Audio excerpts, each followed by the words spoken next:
कल दिनांक 28/5/2024 को कांटी थाना अंतर्गत मधुकर छपरा करके जगह है, उसी के बारे में कांटी थाना अध्यक्ष को लगभग शाम को 6:30 बजे के आसपास एक गुप्त सूचना मिली कि एक अपराधी अमन ओझा जो है अपने लीची के बगान में, जो कि मधुकर छपरा में पड़ता है, वहाँ पर अपने कुछ साथियों के साथ बैठकर वो कुछ आपराधिक घटना को अंजाम देने की वारदात को अंजाम देने की फिराक में बैठा हुआ है।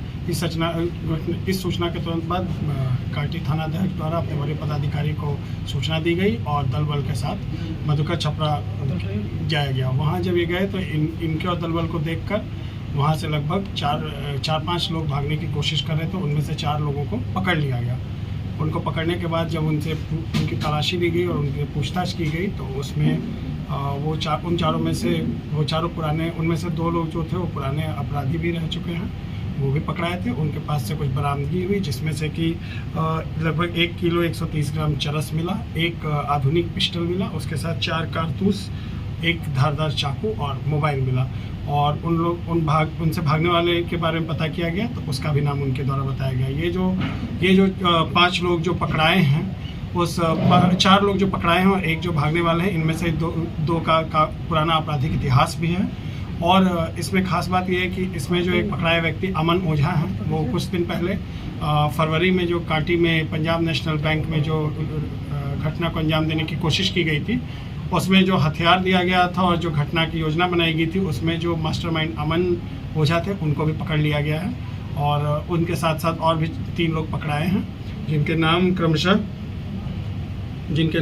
अमन ओझा है, उसके चिंटू मिश्रा है, अंकित मिश्रा है, धीरज कुमार है, और जो भागने वाला व्यक्ति है उसका नाम भी अमन है। तो इस प्रकार कांटी टीम के द्वारा एक अच्छी टीम बनाकर एक बड़ी घटना को अंजाम देने से रोका भी गया और पुराने अपराधी को पकड़ा भी गया, जिसमें से एक हमारे मोस्ट वांटेड अमन ओझा को भी पकड़ लिया। किस तरह से लूट का योजना, मोटिव क्या था इनका सर? इनका आपराधिक इतिहास भी अच्छा खासा रहा है, जिसमें देखा जाए तो इनका मोस्टली मोटिव यही रहता है, लूटपाट की घटना, डकैती को अंजाम देना।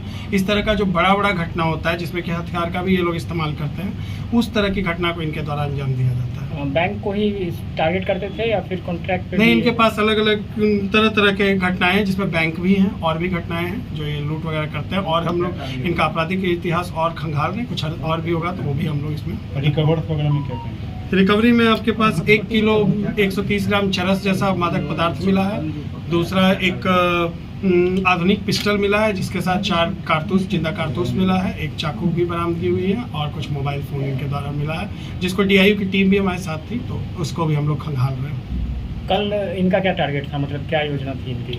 अब ये कहीं ये लूटपाट की घटना कर रहे थे, पूछताछ हम लोग कर रहे हैं, कहीं लूटपाट की घटना की प्लानिंग चल रही थी, क्योंकि इसमें से कुछ पुराने क्रिमिनल भी रह चुके हैं और कुछ नए भी थे जो वहाँ पे थे। तो ये लोग अवश्य ही उस तरह की कोई घटना की प्लानिंग करे थे, जिस पर भी हम लोग पता कर रहे हैं और बहुत समय पे इनको पकड़ लिया गया, नहीं तो शायद कल कोई घटना को अंजाम देने का ये लोग प्लान कर चुके हैं। कहाँ के ये सभी रहने वाले? ये इसमें से जो लड़के हैं ये सब मधुकर छपरा के हैं, सब कांटी एरिया के ही हैं, कुछ मधुकर छपरा के हैं, बासुकी के हैं, ये सब उसी एरिया के लड़के हैं।